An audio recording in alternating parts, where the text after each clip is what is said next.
दोस्तों, जब हम इंटरनल सिक्योरिटी की बात करते हैं जीएस 3 में, तो उसमें अच्छे कंटेंट की डेफिनेशन करंट अफेयर से शुरू होती है एंड वहीं ख़त्म हो जाती है। ये एक ऐसा सब्जेक्ट है जो जीएस 3 में आपको 4 क्वेश्चंस दे के जाता है, अप्रॉक्सीमेटली 50 नंबर, जिसमें आप अच्छा स्कोर कर सकते हो। एंड कई ऑप्शनल्स में इससे रिलेटेड आपको पूरी पूरी यूनिट्स दिखेंगी या आते हुए क्वेश्चंस दिखेंगे। जैसे पीएसआईआर में आपको पेपर 2 में दिखेगा, आईआर जीएस 2 में भी दिखते हैं कई बार क्वेश्चंस। देन ज्योग्राफी ऑप्शनल में आपको दिखेगा पेपर 2 में, जियोपॉलिटिक्स के साथ में इंटरनल सिक्योरिटी। तो इसके लिए सिनॉप्सिस आईएएस पर जो मैं ये करना चाह रहा हूँ, अगर आपका सपोर्ट मिलता है यूट्यूब पर, तो ये चीज़ मैं यूट्यूब पर ज़रूर कंटिन्यू रखूँगा। अदरवाइज़ जो हमारा पोर्टल है उसके कोर्सेज़ में चलेगी ये, राइट। मैं पढ़ाना चाहता हूँ आपको साइंस टेक और सिक्योरिटी यूट्यूब पर। सो आपके कमेंट्स एंड शेयर्स लाइक्स वगैरह में दिखना चाहिए। 100-200 व्यूज़ के लिए तो ऑब्वियसली मन नहीं करता पढ़ाने का। तो इसमें क्या डिफरेंट है जो आप देखोगे, एक स्टैंडर्ड फॉर्मेट जो हमने फॉलो करना शुरू किया था कि हिंदी इंग्लिश, ताकि हिंदी मीडियम स्टूडेंट्स के लिए भी हेल्प हो, प्लस जो इंग्लिश के स्टूडेंट्स हैं जिन्हें इंग्लिश में स्ट्रगल करना पड़ता है वो भी इसमें अपना काम कर सके। प्लस थिंकर्स पर्सपेक्टिव क्या हो सकते हैं, जैसे इस टॉपिक से रिलेटेड जो थिंकर्स पर्सपेक्टिव हैं, तो रियल पॉलिटिक पर्सपेक्टिव। अब आप कहो ये रियल पॉलिटिक पर्सपेक्टिव जीएस में क्यों पढ़ना है, जब आप जीएस 4 में पढ़ोगे ना, ethical issues in international relations, वहाँ आपको ये पर्सपेक्टिव्स दिखेंगे। तो वो कैसे अप्लाई होते हैं, हमने GS 1 2 3 को GS 4 में ज़रूर अप्लाई किया है, बट क्या GS 4 को GS 1 2 3 में अप्लाई कर सकते हैं? Answer is yes. किसी ने सिखाया नहीं, तो ये ब्लॉग पढ़ो और सीखो, राइट। रियल पॉलिटिक पर्सपेक्टिव क्या होता है? कंस्ट्रक्टिव एक पर्सपेक्टिव है। रियल पॉलिटिक को रियलिस्ट पर्सपेक्टिव भी कहते हैं। देन सिक्योरिटी डिलेमा, जो पिछली गवर्नमेंट्स के टाइम पे दिखता था कि अगर हम अपने बॉर्डर की सिक्योरिटी इन्हांस करते हैं तो वहाँ पर दूसरों को ऐसा लगता है कि हमारे लिए थ्रेट है। तो उस टाइम पे पुरानी गवर्नमेंट्स तो ओपन कम्युनिकेशन, ट्रांसपेरेंसी वगैरह पे जाती थी। ये वाली गवर्नमेंट है उस पर नहीं जाती, वो कहते ठीक है इस डिलेमा को हटाओ, नेशनल इंटरेस्ट इंपॉर्टेंट है। देन फिर आपको कुछ मार्क्सिस्ट पर्सपेक्टिव्स दिखेंगे, जिसमें ह्यूमनिस्ट पर्सपेक्टिव अपना इंपॉर्टेंट रोल प्ले करता है। देन इसके बाद बाकी सारी चीज़ें मुझे नहीं लगता कि आपको नहीं आती होंगी। आप जो भी मैगजीन्स पढ़ें उनसे ये पॉइंट्स कंपेयर करना, बहुत अच्छे पॉइंट्स हैं, काफ़ी एक्स्ट्रा पॉइंट्स भी हैं और बेटर कंटेंट है। ये आपको देख के समझ आएगा GS 4 के कॉन्टेक्स्ट में ये चीज़ें। देन प्रीलिम्स के पॉइंट्स है, जैसे प्रिंसिपल ऑफ नॉन रिफाउलमेंट, ये आपको पता होना चाहिए। ऑल्दो इसको लेक्चर को आप प्रीलिम्स के लिए मत देखो, मेंस के लिए देखो। एंड इसमें देखो, मैं आपको एक एक पॉइंट नहीं पढ़ाऊंगा कि ये यहाँ पर ये क्या लिखा है, मैं बेसिकली आपको अप्रोच बता दूंगा कैसे पढ़ना है।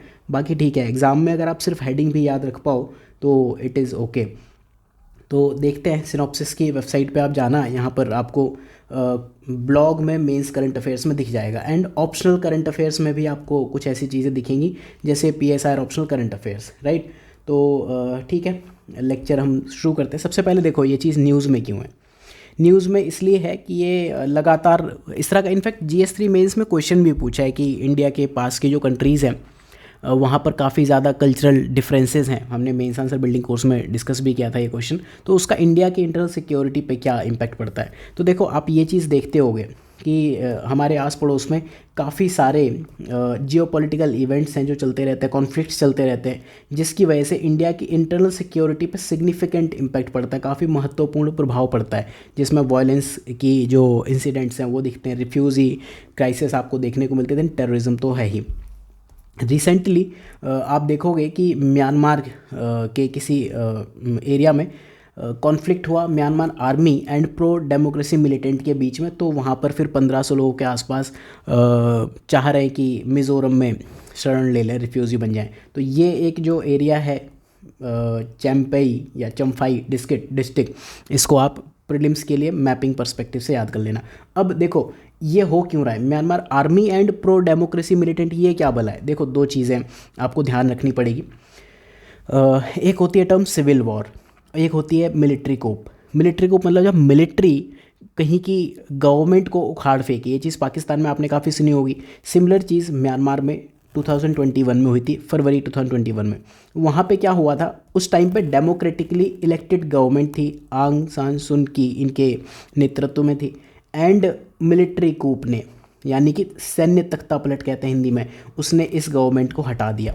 उसके बाद जो गवर्नमेंट आई वो खुद को क्या कहते हैं, हम म्यांमार आर्मी या फिर रूलिंग मिलिट्री जनता, बेसिकली जुंटा कहते होंगे बट ये जनता वर्ड से आ रहा है, या फिर काठमांडू, ये आप टर्म देखो। तो आज की डेट में वहाँ रूलिंग पार्टी ये है, जो रूल कर रही है वो ये है, या आपकी पार्टी ए है एंड प्रो डेमोक्रेसी मिलिटेंट, जो बेसिकली डेमोक्रेटिक गवर्नमेंट थी उस टाइम के बहुत सारे लोगों ने, बहुत सारे ग्रुप्स ने मिलके एक प्रो डेमोक्रेटिक मिलिटेंट ग्रुप बनाया जिसका नाम है द ब्रदरहुड अलायंस। बस ये ध्यान रखना, ये कोई बहुत बढ़िया अलायंस नहीं है, वहाँ पे भी दंगे फसादी कर रहे हैं। तो द ब्रदरहुड अलायंस काफ़ी सारी पार्टीज़ ने मिलके बनाया। अब आपको कुछ मैगजीन्स में इनके सारे पार्टीज़ के नाम दिखेंगे, याद करने की नीड नहीं है, पूछ भी लेगा ना कभी एग्जाम में ऐसा, तो कभी आप याद नहीं रख पाओगे तो छोड़ो। एक ऑपरेशन 1027 ये कहते हैं ब्रदरहुड अलायंस वाले कि हम जो भी रिजीम की या आर्मी की फोर्सेस हैं उस पर अटैक करेंगे। ऑपरेशन 1027 ये कहलाता है। तो प्री के लिए क्या फैक्ट्स हुए यहाँ पर, एक तो ये लोकेशन हो गई, बट मुझे नहीं लगता इस तरह की चीज़ें प्री में पूछेगा। बस ये ध्यान रखना ब्रदरहुड अलायंस और ऑपरेशन 1027 क्या है। तो उसकी वजह से बहुत सारे लोग डिस्प्लेस हुए। फिर इंडिया का स्टैंड आप समझते हो कि इंडिया कहता है ठीक है जो भी गवर्नमेंट है उसके साथ आप अपने डायलॉग्स बनाओ और चीज़ों को कंट्रोल में रखो। इस तरह का इंडिया का स्टैंड हमेशा होता है। अब जो मेन चीज़ है जो मैं आपको बताना चाहूँगा, बाकी सारी चीज़ें आप पढ़ लोगे विद टाइम, सीख लोगे, जो नहीं किसी ने सिखाई या जो आपको कहीं नहीं मिल रही है, वो है थिंकर्स पर्सपेक्टिव। क्या है ये थिंकर्स पर्सपेक्टिव? पहला है real politic perspective. Henry Kissinger यहाँ से आया था। बेसिकली रियल पॉलिटिक पर्सपेक्टिव जब शुरू हुआ था वर्ल्ड वॉर, स्पेशली दो वर्ल्ड वॉर के बीच की जो घटनाएं थी, वहाँ पे जर्मनी ने ये चीज़ उठाई थी अपनी वॉर की स्ट्रेटजी में, स्पेशली हिटलर ने, कि रियल पॉलिटिक, हम अपनी कंट्री के इंटरेस्ट को ही प्रायोरिटाइज़ करेंगे। जो आज की डेट में नेशनलिज्म आपको दिखता है वो रियल पॉलिटिक पर्सपेक्टिव है। आइडियोलॉजी छोड़ो, आपकी ये आइडियोलॉजी है कोई यहाँ आपको दिख रही है ना, आइडियोलॉजी कंस्ट्रक्टिव आइडियोलॉजी है, सिक्योरिटी डिलेमा आइडियोलॉजी है, ह्यूमनिस्ट पर्सपेक्टिव आइडियोलॉजी है, बहुत सारी और आइडियोलॉजी है, जैसे रीजनल कॉपरेशन होगा, इकोनॉमिक डेवलपमेंट होगा, बहुत सारी आइडियोलॉजी हैं, वो सब गई तेल लेने, अलग हैं। बट रियलिस्ट पर्सपेक्टिव एक इम्पॉर्टेंट चीज़ है और आज की डेट में कंट्री में ये चीज़ गवर्न हो रही है और होना ज़रूरी है। बिलीव मी, इस चीज़ के बिना आपकी इंटरनल सिक्योरिटी बनाई नहीं जा सकती, मैटर नहीं कर सकते। तो जो रियलिस्ट हैं, यथार्थवादी हैं, वो क्या कहते हैं कि इंडिया को अपने नेशनल इंटरेस्ट को प्रायोरिटाइज़ करना चाहिए और फोर्सफुली हमें रिस्पॉन्ड करना चाहिए अगर हमारे पास कोई भी टाइप का थ्रेट आता है तो।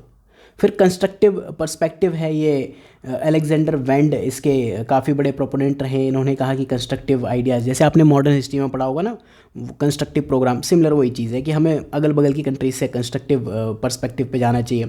देन ये सिक्योरिटी डिलेमा, ये एक ऐसा पर्सपेक्टिव है जिसने इंडिया को काफ़ी पीछे ढकेला है काफ़ी सालों तक। बेसिकली इसका मतलब क्या है, सपोज़ हमने अपनी बाउंड्रीज़ स्ट्रेंथन की, राइट। सपोज़ ये आपका इंडिया में नॉर्थ इंडिया J&K एरिया हो गया, हम यहाँ पर आज की डेट में तो POK हमारा है नहीं, हम यहाँ पर सपोज़ आर्मी की प्रेजेंस बढ़ाते हैं तो हम हो सकता है अपनी सिक्योरिटी के लिए बढ़ा रहे हैं, राइट। लेकिन सिक्योरिटी डिलेमा ये है, हम अपनी सिक्योरिटी के लिए बढ़ा रहे हैं, हम अपने बॉर्डर स्ट्रॉन्ग कर रहे हैं, लेकिन दूसरे साइड के लोगों को क्या लगेगा कि हम वहाँ पर अटैक करना चाह रहे हैं या फिर वहाँ पर इनसिक्योरिटी की कंडीशंस क्रिएट कर रहे हैं। ये बेसिकली होता है सिक्योरिटी डिलेमा।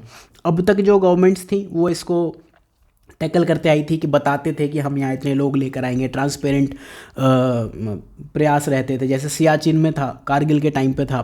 तो ये सारी चीज़ें उस टाइम पे ट्रांसपेरेंसी के भरोसे हम चलते थे कि हिंदी चीनी भाई भाई, हमें आर्मी नहीं चाहिए, पुलिस से काम चल जाएगा, कॉन्फिडेंस बिल्डिंग मेजर्स लाओ, बस बहुत है। आज की गवर्नमेंट ने कहा इस सब से काम नहीं चलेगा, आपको स्ट्रॉन्ग नीड है इस डिलेमा को ओवरकम करने की इन इंटरेस्ट ऑफ द नेशन। तो नेक्स्ट पर्सपेक्टिव है जो आपको पता होना चाहिए, मैरी कैल्डोर इसके काफ़ी बड़ी प्रोपोनेंट रही हैं, ह्यूमनिस्ट पर्सपेक्टिव। ये तो खैर आप समझते होंगे कि ह्यूमनिज्म, स्टेट बाद में है, इंडिविजुअल्स पहले हैं। तो इंडिया को अपने ट्रेडिशनल सिक्योरिटी कंसर्न्स तक ही नहीं रह जाना चाहिए, ऐसा नहीं है। आपको जो और इश्यूज़ हैं, इनफैक्ट नेबरिंग कंट्रीज़ में, चाहे वो ह्यूमन राइट्स के इश्यूज़ हों, इकोनॉमिक डेवलपमेंट, रिफ्यूजी इश्यूज़ हों या फिर सोशल जस्टिस, उन पे काम करना चाहिए। ये इस पूरे लेक्चर का मेन क्रक्स था जो मैंने आपको बता दिया। आगे आने वाली चीज़ आपको समझ आ जाएगी, राइट। इसमें आप एक बार रीडिंग कर लेना, मैं आपको मेन पॉइंटर्स बता देता हूँ।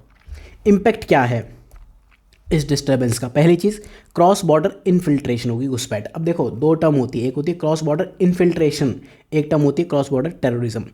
टेररिज्म इनफिल्ट्रेशन का पार्ट हो सकता है, बट इनफिल्ट्रेशन एक ब्रॉड टर्म है जिसमें काफ़ी सारी चीज़ें आ सकती हैं। रिफ्यूजी हो सकते हैं, एक्सट्रीमिस्ट हो सकते हैं, स्मगलर्स हो सकते हैं, ठीक है। तो जैसे बांग्लादेश लिबरेशन वॉर के टाइम पे ये चीज़ देखने को मिली थी। आज के टाइम पे रोहिंग्याज जो क्राइसिस है उसकी वजह से ये क्रॉस बॉर्डर इन्फिल्ट्रेशन दिख रही है। फिर वेपन स्मगलिंग और प्रोलिफरेशन हो सकती है, इसके इम्पैक्ट्स क्या होंगे आप समझ सकते हो, right. Then ethnic and communal tension हो सकती है, जैसे मैती एंड कुकीज़ में आज के टाइम पे देखने को मिल रही है। पॉलिटिकल इनस्टेबिलिटी हो सकती है, क्यों? क्योंकि वहाँ पर क्रिमिनल एक्टिविटीज़ बढ़ सकती हैं, poor law and order condition create हो सकती है, ठीक है। इस तरह की, जैसे शान स्टेट में इंडिया की बाउंड्री से लगता हुआ लगभग है म्यांमार कंट्री में, तो वहाँ पर ड्रग ट्रेड काफ़ी ज़्यादा बढ़ रहा है, तो वो इंडिया में इन्फिल्ट्रेशन आपको होता हुआ दिखेगा। देन क्रॉस बॉर्डर टेररिज्म आपको काफ़ी देखने को मिलेगा। इंडिया के अंदर जो इंटरनल कॉन्फ्लिक्ट्स हैं वो बढ़ेंगे, जैसे अभी जो मैंने कुकी और मैती की बात की थी। जो मैती लोग हैं वो कहते हैं कि कुकी लोग अपने किन लोगों को, अपने रिश्तेदारों को म्यांमार से यहाँ पर शरण देते हैं, तो उसकी वजह से डेमोग्राफिक बैलेंस बिगड़ रहा है इंडिया का। देन रेडिकलाइजेशन हो सकता है, आइडियोलॉजिकल इन्फ्लुएंस हो सकता है। रेडिकलाइज मतलब एक ब्रेन वॉश कहते हैं ना, उसे आप रेडिकलाइजेशन कह सकते हो, जो आपने मूवीज़ में देखा होगा, धर्म के नाम पे, जाति के नाम पे एक्सट्रीमिस्ट बना देना, ये नहीं करोगे तो फिर आपको ये दिक्कत होंगी उस दुनिया में, दैट इज़ रेडिकलाइजेशन। तो इसके एथिकल डिलेमा क्या हैं? कुछ लोग कहते हैं कि रिफ्यूज़ी को एक्सेप्ट करो, कुछ लोग कहते हैं कि रिफ्यूज़ी को मत एक्सेप्ट करो। उसका मेन एथिकल डिलेमा क्या है? देखो, एथिक्स में जो डिलेमा आते हैं, एथिक्स सबसे पहले लॉ से आती है। इंटरनेशनल लॉ हो, चाहे वो रीजनल लॉ हो या लोकल आपकी कंट्री का लॉ हो, उससे आती है। तो इंटरनेशनल लेवल पे एक लॉ है, प्रिंसिपल ऑफ नॉन रिफाउलमेंट। अब आप कमेंट सेक्शन में ये बताना कि क्या इंडिया ने इसको साइन किया है या नहीं किया है। अगर किया है तो कब किया है, नहीं किया है तो क्यों नहीं किया। अगर आप बता सकते हो कमेंट सेक्शन में बताओ, राइट। तो ये इंटरनेशनल रिफ्यूज़ी लॉ का सबसे इम्पॉर्टेंट प्रिंसिपल माना जाता है 1951 रिफ्यूज़ी कन्वेंशन के हिसाब से, और उसका जो 1967 प्रोटोकॉल है उसके हिसाब से सबसे ज़्यादा इम्पोर्टेंस रखता है। इसके मतलब क्या है ये नॉन रिफाउलमेंट क्या है? रिफाउलमेंट मतलब आप यूँ कह लो एक्सपल्शन और रिटर्न। आप कंट्री ए है, सपोज़ ये म्यांमार है, और कंट्री बी ये इंडिया है। यहाँ पर कुछ लोगों को डर है कि वहाँ पर हमारे साथ कुछ गलत हो सकता है। We are threatened on account of the race, religion, nationality, या फिर किसी पर्टिकुलर सोशल ग्रुप में मेंबरशिप या पॉलिटिकल ओपिनियन। सपोज़ ऐसे किसी बंदे को अपनी कंट्री में डर है कि मेरे साथ या मेरे फंडामेंटल राइट्स वायलेट हो सकते हैं या फ्रीडम पे खतरा आ सकता है, और वो यहाँ पे रिफ्यूजी बन के इंडिया में आ गए। तो अब इंडिया वापस नहीं करेगी अगर उन्होंने ये प्रिंसिपल साइन किया होगा, या फिर 1967 का जो ये प्रोटोकॉल है उसमें इस चीज़ को एक्सेप्ट किया होगा। ये है प्रिंसिपल ऑफ नॉन रिफाउलमेंट। जिसको अपनी कंट्री में जान माल का खतरा हो, अगर वो आपकी कंट्री में आ गया तो आप उसे वापस नहीं भेज दोगे। देन ह्यूमैनिटेरियन ड्यूटी तो है ही, उसकी वजह से रीजन्स जो हैं वो स्टेबलाइज हो जाएंगे, आपकी दुनिया में एक अच्छी इमेज बनेगी, इंटरनेशनल कम्युनिटी में एक कॉन्सेप्ट ऑफ ग्लोबल सिटीजनरी को आप बढ़ावा दे रहे हो। देन कल्चरल इनरिचमेंट आपको देखने को मिलेगा, क्योंकि दो जगह के लोग आपस में आके जुड़ रहे हैं, मिल रहे हैं। इकोनॉमिक कंट्रीब्यूशन भी है, क्योंकि आपको रिफ्यूज़ी हैं तो डेफिनेटली वो काम ज़रूर करेंगे, वो इकोनॉमिक एक्टिविटी में सबसे पहले लगेंगे बाहर के लोग। फिर आर्ग्यूमेंट अगेंस्ट क्या है, क्यों नहीं लेना चाहिए? सबसे पहले नेशनल सिक्योरिटी के कंसर्न, ठीक है, बट क्या इसके अलावा भी कंसर्न्स हैं? रिसोर्सेज पर स्ट्रेन पड़ेगा, क्यों? क्योंकि वो आपकी सोशल सर्विसेज को यूज़ करेंगे, इंफ्रा को यूज़ करेंगे, और जो आपके मिनरल रिसोर्सेज है, एनर्जी रिसोर्सेज है, सब कुछ यूज़ करेंगे। उसकी वजह से अल्टीमेटली फाइनेंशियल बर्डन बढ़ेगा, एंड उससे क्या बढ़ेगा? Quality of life, QOL, quality of life decline होगी। रिफ्यूजी एक ऐसा टॉपिक है जो लगभग हर ह्यूमैनिटी के ऑप्शनल में इंपॉर्टेंट है। इससे PSIR में भी क्वेश्चन पूछे हैं, सोशियो में भी पूछे हैं, ज्योग्राफी में भी पूछे हैं, और भी बाकी ऑप्शंस में पूछे होंगे। तो ये इनफैक्ट QOL तो ये ज्योग्राफी ऑप्शनल में एक कीवर्ड ही है, सिलेबस की टर्म है। तो इसलिए ये टॉपिक जो है इंपॉर्टेंट है आपके current affairs for optionals also. फिर इकोनॉमिक कॉम्पिटिशन्स भी हैं, गवर्नेंस चैलेंजेस भी हैं, और वहाँ पर आपके public opinion and political backlash हो सकता है अगर आपने रिफ्यूजीज़ को पनाह दे दी तो। फिर कुछ रीजंस हैं, ये मुझे नहीं लगता इस टॉपिक में इंपॉर्टेंट है, लेकिन जिस कोचिंग से हमने लिया था वहाँ ये पॉइंट्स से तो मैंने दे दिए कि इंडिया के जो नेबरहुड है वहाँ की मेन कैरेक्टरिस्टिक क्या है। डाइवर्स रीजन है, एसिमेट्रिक रीजन है, इंडिया और चाइना बहुत बड़े हो गए। डेमोक्रेसी एक इंपॉर्टेंट पॉइंट है, इंडिया में तो डेमोक्रेसी आ गई है, पूर्णतः हमने अपना लिया, लेकिन आसपास के लोग बिल्कुल रेडी नहीं है, मान के राजी नहीं। देन ये इंटीग्रेटेड नहीं हो पाया रीज़न, बहुत एफर्ट्स हुए उसके बाद भी ये रीज़न दुनिया के सबसे लीस्ट इंटीग्रेटेड रीजन्स में से एक है। सार्क जो है SAARC, उसका जो विद टाइम हश्र हुआ वो आपने देखा, सार्क माइनस पाकिस्तान, ये एक मुहिम चली। देन एक्सटर्नल पावर का इन्फ्लुएंस हमेशा से रहा है। तो इसके वे फॉरवर्ड क्या होंगे? बॉर्डर सिक्योरिटी बढ़ाओ, डिप्लोमेटिक एंगेजमेंट बढ़ाओ, रीजनल अलाइंसेस बनाओ, कैपेसिटी बिल्डिंग करो, ह्यूमैनिटेरियन रिफ्यूजी मैनेजमेंट करो, बट ह्यूमैनिटेरियन एस्पेक्ट से अपनी कंट्री के लिए भी प्लस दूसरी कंट्री के लिए, दोनों के लिए आप देखोगे। देन आप कुछ एफर्ट मारोगे कि इकोनॉमिक स्टेबिलिटी और डेवलपमेंट इनिशिएटिव हो नेबरिंग कंट्रीज़ में, जैसे हमने अफगानिस्तान में किए थे। Then counter terrorism measures and deradicalisation programme, and finally cyber security infrastructure आप स्ट्रेंथन करो। तो इस टॉपिक में इतना ही, कमेंट में ज़रूर बताना ये लेक्चर कैसा लगा। अगर आपको ठीक लगेगा तो नवंबर मंथ से शुरू करके आगे पीछे के जो भी एक साल के लिए इंटरनल सिक्योरिटी के करंट अफेयर्स होंगे मैं ज़रूर यूट्यूब पर पढ़ाना चाहूँगा। एंड ब्लॉगिंग में आपको वन स्टॉप सॉल्यूशन देना चाहूँगा सिनॉप्सिस IAS पर, कि आप यहाँ पर आएँ ब्लॉग में और यहाँ मेंस करंट अफेयर्स में जाकर ये जो सब्जेक्ट्स हैं इनको एक्सेस कर पाएँ, specially internal security. So thank you for watching, have a good day.